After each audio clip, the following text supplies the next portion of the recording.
ये सवाल हर डिबेट में है।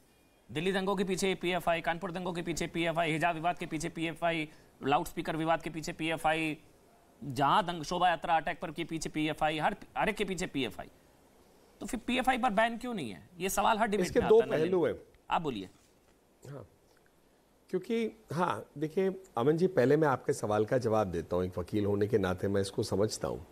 किसी भी ऑर्गेनाइजेशन के नेशनल बैन करने के लिए अलग अलग स्टेट गवर्नमेंट्स की मांग के बाद उसके कुछ पैरामीटर्स हैं, वो सेटिस्फाई करते हैं तो जाकर बैन होता है।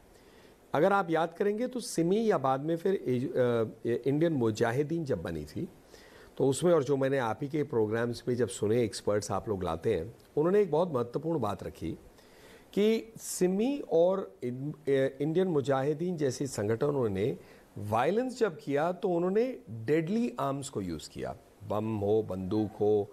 लेकिन आप पीएफआई के मॉडल को देखेंगे तो वहाँ पर छोटे आर्म्स का यूज़ होता है, जैसे चाकू, कभी कभी तलवार से हाथ काट देना, लाठी से पीट देना, बहुत लोग एक साथ मारे और लाठियों से मर्डर करना। क्योंकि उससे क्या हो जाता है, जो क्रिमिनल कोड है उसमें सेक्शंस चेंज हो जाती हैं, आर्म्स एक्ट के सेक्शंस नहीं लगते। और जो ये आपने 7 पेज बताया है उससे ये स्पष्ट हो जाता है ये इनकी रणनीति है। इनकी रणनीति क्या है कि जो दुनिया में एक रैडिकल इस्लाम जो आया है, जिसने अपने आप को बिल्ड किया है एक परसिक्यूशन मेंटालिटी पे, कि भैया देखो इतना बुरा हो रहा है मुसलमानों के साथ, तब इसीलिए हमें ऐसा करना चाहिए।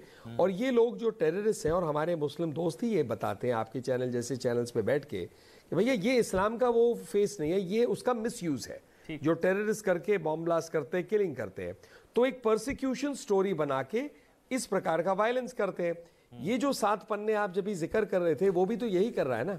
चाहे जो आपने कई उदाहरण बताए कि भैया देखो पहले मुसलमानों के मन में डर पैदा करो और फिर हम अपने एजेंडा पे जाएं, जो इस्लाम का एक रेडिकल फेस या इस्लाम का दुरुपयोग करके हम लोग एक प्रकार से इस पाथ पे चल रहे हैं।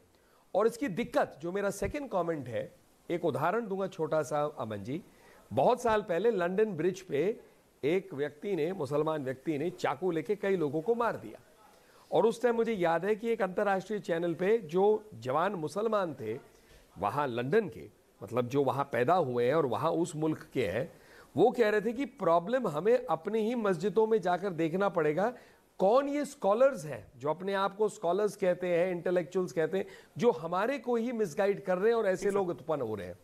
तो मुझे ज्यादा चिंता होती है कि ये फैक्टर उतना ही इंपॉर्टेंट है। अब आपके प्रोग्राम में अभी रिजवान साहब ने बड़ी अमेजिंग बात कही। बोले आप वर्ड जो रेडिकलाइजेशन कहते हैं, जो मेरे सुनने में अगर गलती है तो इसको प्लीज करेक्ट कराइए, जो मुझे सुनने में लगा कि आप जो रेडिकलाइजेशन करते हैं ये मुस्लिम के लिए नॉर्मल है या वे ऑफ लाइफ है। तो मतलब आप देखिए, अगर ये अपने आप स्कॉलर हैं क्योंकि आपने इनको इंट्रोड्यूस किया, तो इनकी थिंकिंग क्या हर मुसलमान मानता है इसको? मुझे ऐसा नहीं लगता। आप ही के पैनल पे दानिश साहब बिल्कुल बीच में टोकने पे लग गए थे। तो इसीलिए मुझे लगता है इसके कई गंभीर पहलू हैं। मैं डॉक्टर रिजवान अहमद को प्रोग्राम जैसे प्रोग्राम से नहीं, मैं पूरा मौका दूंगा, उनको सफाई देंगे। डॉक्टर रिजवान अहमद को मैं दूंगा, डॉक्टर रिजवान अहमद। लेकिन एक कमेंट पहले मृत्युंजय तिवारी जी का, इसके बाद मैं आपके पास आऊंगा। मृत्युंजय तिवारी जी, बहुत डेंजरस है पीएफआई का प्लान। तो ये तो अच्छा हुआ पटना पुलिस ने पकड़ दिया, वरना ये लोग तो अगर कामयाब हो जाते तो क्या होता? मृत्युंजय तिवारी जी। नहीं, देखिए ऐसा है कि चंद मुट्ठी भर लोग चाहेंगे कि हम देश को तबाह कर दें, तो ये संभव नहीं है। और जो प्लान बताया जा रहा है कि 2047 तक इस्लामिक कंट्री बनाने का प्लान था और उनका जो भी गतिविधि था, तो शासन और प्रशासन की जिम्मेवारी और जवाबदेही बनती है कि ऐसे तत्वों को ठिकाने लगाए। आतंकियों को, आतंकवादियों को ठिकाने लगाने के लिए सरकार को किसने रोका है? सभी लोगों की, कोई भी राजनीतिक दल हो, ठीक है हमारा वैचारिक विरोध हो सकता है, लेकिन आतंक पर, आतंकवादियों पर, इन पर तो सभी की राय एक है। लेकिन सरकार की जिम्मेवारी बनती है कि सरकार आतंकवादियों पर कार्रवाई करे। सरकार आतंकवादियों, आतंकियों से लड़ने बजाय विपक्ष से लड़ती है, विपक्ष पर सवाल खड़े करती है। ये अजीबोगरीब स्थिति है।